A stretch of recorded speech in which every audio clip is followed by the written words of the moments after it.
എല്ലാവർക്കും നമസ്കാരം. ഇന്നത്തെ വീഡിയോ എന്ന് പറഞ്ഞ ചലഞ്ച് വീഡിയോ ആണ് കേട്ടോ, നമ്മുടെ ജൂലിയുടെയും ചിന്നുവിൻ്റെയും. അപ്പോൾ ഇതിൽ ആര് ജയിക്കും എന്ന വീഡിയോ കണ്ടിട്ട് കമൻറ്റ് ചെയ്യാൻ മറക്കരുത്. അപ്പോൾ വീഡിയോ ഫുള്ളായിട്ട് കാണാൻ സപ്പോർട്ട് ചെയ്യാം.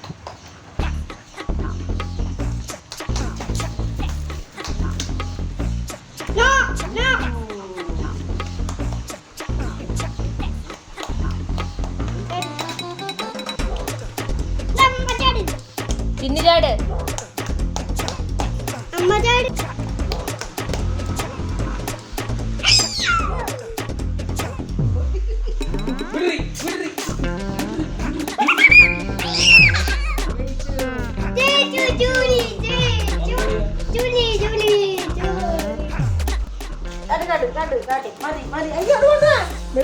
ഇന്നത്തെ വീഡിയോ ഇത്രയ്ക്കുള്ളൂ. അപ്പോൾ ഇതുപോലത്തെ രസകരമായ വീഡിയോസിന് വേണ്ടിയിട്ട് ചാനൽ സബ്സ്ക്രൈബ് ചെയ്യണം, ലൈക്ക് ചെയ്യണം, കമൻറ്റ് ചെയ്യണം. അപ്പോൾ അടുത്ത വീഡിയോയിൽ കാണാം കേട്ടോ.